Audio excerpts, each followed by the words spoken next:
ao longo do tempo. Passava agora a palavra ao vereador Pedro Frazão. Muito obrigado, Sr. Presidente. Sr. Presidente, Srs. Vereadores, Srs. Colaboradores da Câmara, Srs. Jornalistas que nos seguem pelos meios eletrónicos e também aos caros municípios escalabitanos. A minha primeira palavra, de facto, hoje venho aqui expressar que, aparentemente, esta Câmara continua em roda livre.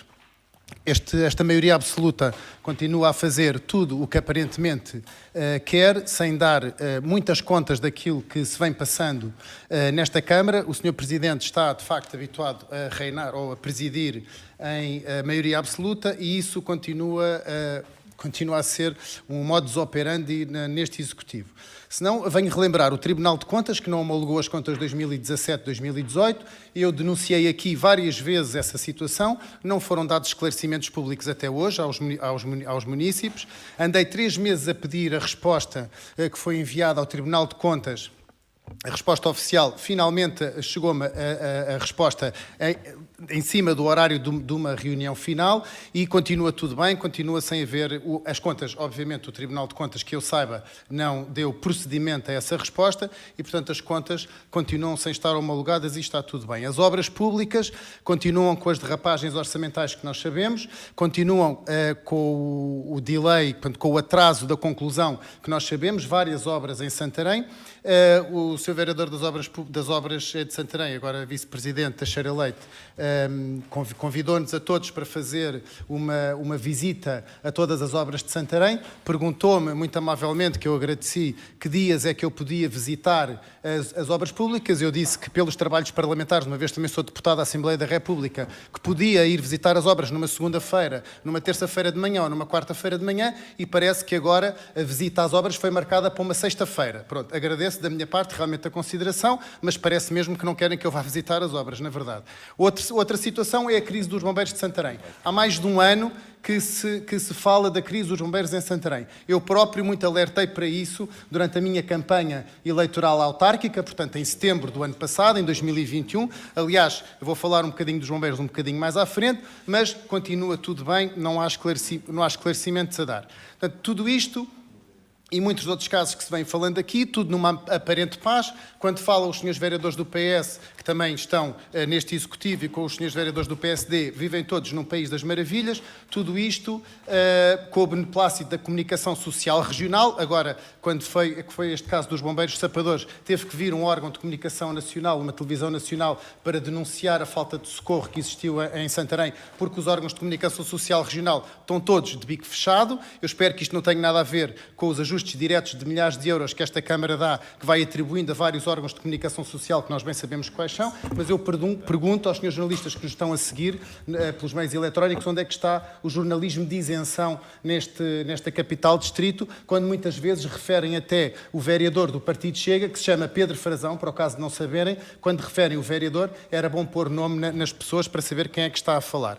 E, de facto, só nas redes sociais é que nós vemos algumas vozes escalabitanas em vários fóruns de discussão, como, por exemplo, as conversas do Ribatejo ou as conversas à fiada, é que se consegue realmente ir conseguindo ouvir alguma independência de opinião, porque nos meios de comunicação isso de facto não existe. E o Sr. Presidente Ricardo Gonçalves gosta muito de falar de transparência, de dizer que fala com todos, que tem abertura, etc. De facto, depois, quando chega à altura de haver um sentido democrático, um sentido de uma república, um sentido de respeitar o voto dos eleitores, isso parece que não acontece, porque a oposição numa Câmara tem que ter acesso aos processos, não é? Eu já recebi agora, finalmente, também, 5 minutos antes desta reunião começar, recebi finalmente a lista de imparidades a viver Santarém, imparidades de 180 mil euros, que não é uma quantia dispiciente que esta Câmara votou pagar a fundo perdido para se perder, mas este dinheiro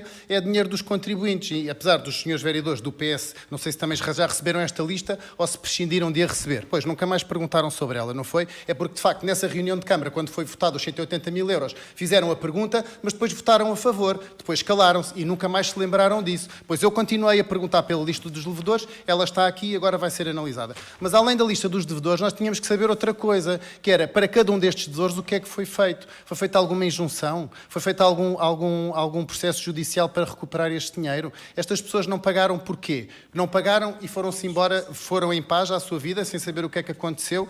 É que, de facto, esteve aqui o Sr. Presidente, o novo Presidente do Conselho de Administração da Viver Santarém, foi laureado em público, recebeu imensos cumprimentos, inclusivamente aqui do Vice-Presidente Teixeira Leite, dizer que estavam a fazer um ótimo trabalho, mas é só um Presidente do Conselho de Administração que apresenta em paridade 180 mil euros, só é elogiado, de facto, quando o dinheiro não é vosso, o dinheiro é dos contribuintes, por isso é que acham que está tudo a correr muito bem, porque se fosse uma empresa pública, se não fosse uma empresa pública, se fosse uma empresa privada e se os senhores fossem os acionistas privados, em vez de serem acionistas públicos, com certeza não estavam a elogiar um Conselho de Administração que tivesse este tipo de imparidades, antes muito bem pelo contrário, deviam era estar a despedi-lo. Mas seguindo em frente para a situação gravíssima que se passa nos bombeiros sapadores de Santarém, eu falei aqui a semana passada neste incêndio que deu origem a 2 vítimas mortais, que apresentei os meus sentimentos e volto a apresentar à família, deu origem a 2 reportagens na televisão nacional e quero vir aqui dizer que, lamentavelmente, o Sr. Presidente da Câmara faltou à verdade numa dessas reportagens, porque disse que estavam 12 homens empenhados nesse dia do fatídico acidente. E a verdade é que não estavam, Sr. Presidente, estavam 6. Também é verdade que existe uma autoescada em Santarém que está 365 dias por ano inoperacional por falta de homens. E este problema do socorro em Santarém vem-se agravando já desde abril passado. Eu quero recordar que a greve dos bombeiros sapadores de Santarém foi em abril de 2021 e que até já houve, no dia 27 de junho de 2021, como se lembrará muito bem, um funcionário desta Câmara morreu esmagado por um caminhão do lixo e ficou 40 minutos à espera de uma ambulância e essa ambulância veio de Alpiarça, não veio de Santarém, também provavelmente pelo mesmo tema. E não tenho a certeza se será sido ou não, mas de facto parece-me anacrónico que uma pessoa tenha um acidente no centro da cidade e tenha que demorar 40 minutos à espera de uma ambulância e que ela venha de Alpiarça. Portanto, continuamos com um concurso de recrutamento que foi aberto em fevereiro do ano passado. O Sr. Presidente disse na televisão nacional que ele não ia ser extinto, mas que ia ser suspenso. Portanto, estamos aqui a brincar com a demagogia das palavras. O Sr. Presidente deferiu um despacho de serviços mínimos na última greve, em abril do ano passado, onde dizia que o mínimo de efetivo de homens para os bombeiros sapadores de Santarém eram 9.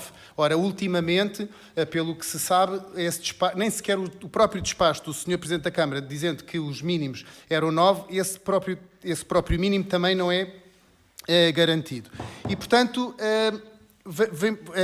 vem dizer, na última reunião de Câmara, o que causou muita perplexidade, como eu já esperava, tanto a nível municipal como a nível nacional, que não iria fundir, porque o próprio comandante também disse, dos bombeiros voluntários, disse que nem pensar numa fusão, porque eles têm uma história de 150 anos a preservar e, portanto, iria integrar os bombeiros chapadores de Santarém nos bombeiros voluntários de Santarém, o que parece que também não é uma coisa pacífica. Mas, Sr. Presidente, há um relatório do Tribunal de Contas, porque, entretanto, eu faço esta situação, também fui tentar pesquisar, há um relatório deste ano, de fevereiro de 2022, do Tribunal de Contas, é o relatório número 5, produzido pela 2ª secção do Tribunal de Contas, que diz que o título desse relatório é Auditoria ao Financiamento pelos Municípios de Corpos e Associações de Bombeiros.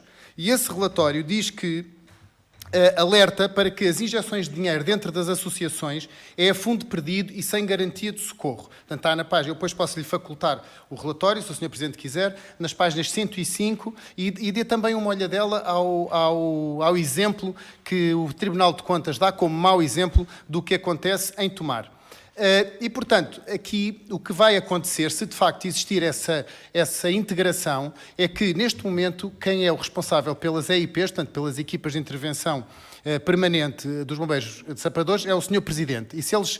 É o Sr. Presidente que manda, é o Sr. Presidente que tem a tutela do socorro. Se eles passarem para os voluntários, o Sr. Presidente vai deixar de ter essa tutela. Portanto, provavelmente até, por exemplo, vou dar um caso, se essas EIPs tiverem que se deslocar do município, agora o Sr. Presidente tem que dar autorização. Se passarem para os voluntários, deixa de ter que dar autorização. Elas vão e depois, no fim, é apresentada a conta ao município. E o município tem que pagar a conta. Ou seja, o município fica a mesma com o ónus, com o encargo, mas deixa de ter o comando. E, portanto, o que eu quero saber é se, de facto, o que é que vai acontecer ao concurso, se há uma fita do tempo para as coisas acontecerem. Nós não podemos continuar com este tipo de socorro em Santarém, tem que haver uma determinação do Sr. Presidente dizendo daqui a 3 meses, daqui a 2 meses, daqui a 1 mês, o tempo que for, tem que se comprometer com uma decisão para que as pessoas saibam em Santarém o que é que vai acontecer. Depois, para terminar, não posso deixar de falar noutro assunto, que é perguntar ao Sr. Presidente quem é o chefe de protocolo da Câmara Municipal de Santarém. Porque nesta Câmara passam-se coisas extraordinárias que eu não vejo em outra Câmara nenhuma. Que é, vem um membro do Governo a Santarém, neste caso a Ministra da Agricultura, e os vereadores desta Casa não são convidados. E além do mais, eu próprio, que sou deputado da Assembleia da República, que sou até vice-presidente da Comissão de Agricultura e Pescas Parlamentar, a 7ª Comissão da Assembleia da República, não tive a mínima notificação que a Sra. Ministra da Agricultura vinha aqui ao município. E, portanto, acho que isto é uma falta de protocolo tremenda, é uma quebra de protocolo, é uma falta de consideração. Quando vêm os membros do Governo a uma cidade, os vereadores são todos convidados, isso faz parte do protocolo de Estado e houve aqui uma quebra muito grande de protocolo e eu quero saber quem é que é o responsável sobre isso. Também, e aí já não é uma quebra de protocolo, é uma falta de elegância. O Sr. Vereador Nuno Russo chamou aqui o Sr. Bastonário da Ordem dos Médicos Veterinários para assinar um protocolo, sabendo que eu sou vereador desta casa e que sou médico veterinário. Era a única ação mais elegante da sua parte que poderia ter tido era ter-me convidado para estar presente nessa assinatura desse protocolo. Porque, aliás, pôs-se na posição de eu ter que estar a defender a Câmara de Santarém, ter que estar a defender o Sr. Vereador, dizendo que não era protocolar, eu cá estar, porque obviamente que as pessoas, nós somos um país muito pequeno e as pessoas se conhecem e não preciso dizer mais. Portanto, por agora, disse. Muito obrigado. Muito obrigado. Depois vou responder com calma para me fazer entender em algumas matérias ao Sr. Vereador. O Vereador Nuno Domingos, penso que pediu a palavra. Sim, Sr. Presidente, muito obrigado. Deixe-me respirar um bocadinho. De facto, o vereador Pedro Frazão estava com uma genica. Bom, dar-vos conta que... É um registro diferente do Fatixa. Será, mas é lícito. O senhor tem direito a falar assim, quer dizer, eu só estou a recuperar a respiração. Nós aqui não cortamos direitos. Muito obrigado, Sr. Presidente. Vou tentar ser mais tranquilo, então, para não impressionar muito os senhores vereadores. Agradeço-lhe o elogio que fez à minha oratória, mas eu penso que a substância é, de facto, muito mais importante do que a oratória. Agradecer os esclarecimentos ao Sr. Vereador Nuno Russo. Como lhe disse, eu sabia que, de facto, não era necessário o meu convite, mas a minha reclamação parte da vontade de poder estar presente, mas, de facto, percebo que tenha sido uma cerimónia particular. Relativamente à cerimónia da Vini Vinhos, onde esteve a Sra. Ministra da Agricultura, lamento que não tenham, normalmente, da minha experiência nestes eventos, normalmente os convites são dirigidos ao Executivo da Câmara, mas de facto acredito também, não tenho nada que me faça duvidar da palavra do Sr. Presidente, portanto tenho que acreditar na sua explicação. Mas o próprio Sr. Presidente, nas suas explicações há pouco, disse que tinha partilhado com os vereadores, com Pelouro, um esclarecimento sobre a reportagem que deu na SIC. Eu ia-lhe pedir encarecidamente que, quando fizesse esses esclarecimentos das coisas que saíam na comunicação social sobre a nossa Câmara, que me pusesse também nessa mailing list, porque acho que eu não sou vereador de segunda, sou um vereador eleito com os votos dos mesmos escalabitantes que os senhores vereadores estão aqui. A nossa relação tem sido bastante cordata, penso eu, até é uma relação que tem melhorado até com o tempo, penso eu, posso dizer, e, portanto, não vejo nenhuma razão para o Sr. Presidente estar a fazer esclarecimentos sobre uma reportagem que saiu na SIC e passar esse e-mail aos senhores vereadores com Pelouro e não me passar a mim. Portanto, peço que me seja enviado. Relativamente à Expo Caça, Sr. Vereador Nuno Russo, eu de facto também não fui convidado para a inauguração da Expo Caça por este Executivo. Eu próprio tomei a iniciativa de enviar um e-mail à Sra. Chefe de Gabinete, doutora Catarina, no dia 2/5 às 16h24, onde lhe solicitei 6 bilhetes para ir com uma pequena comitiva a este certame. Infelizmente, por questões de saúde pessoal e familiar, não pude estar presente, o que lamento imenso. Mas, de facto, também não fui convidado, como, aliás, também não tinha sido convidado para a inauguração do Congresso do Milho, que tive também que utilizar dos mesmos termos, de enviar um e-mail à Sra. Chefe de Gabinete a pedir-lhe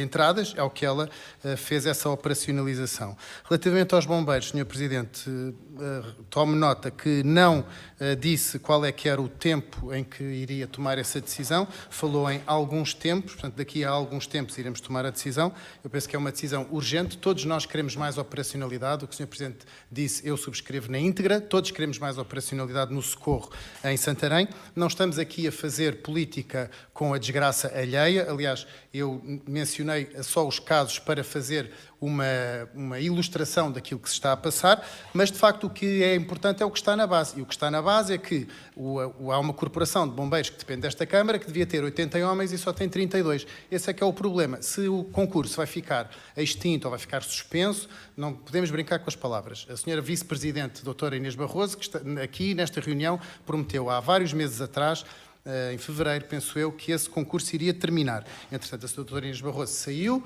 e o concurso continua suspenso. Portanto, era preciso que isso fosse verificado.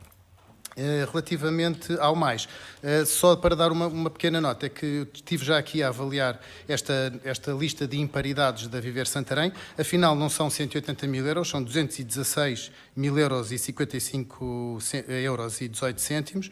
E há aqui já uma perplexidade que se me põe, é que há uma mesma empresa que tem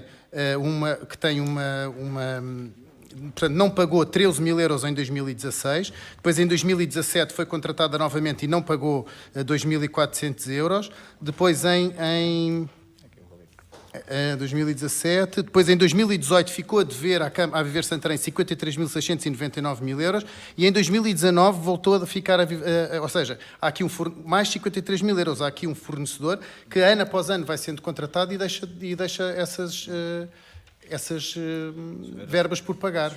Já falarei. Muito obrigado. Vereador Nuno, depois já falei. Muito obrigado, Sr. Presidente. Organizámos, convidámos e não foi. Sr. Vereador, porque me convidou 2 dias antes. Sr. Vereador, o seu e-mail para o convite da CIL foi enviado 2 dias antes. E eu já tinha a minha agenda comprometida com a inauguração de uma outra feira no Montijo com a Sra. Ministra da Agricultura, que foi noutro município, no qual eu não sou vereador e que me convidou. Agora, de facto, quando o Sr. Vereador envia um convite com 48 horas de antecedência para uma feira, é natural que a minha agenda já esteja preenchida. Percebeu a diferença? Percebeu a diferença? Sr. Vereador, muito rápido, já estamos com mais de 1 hora.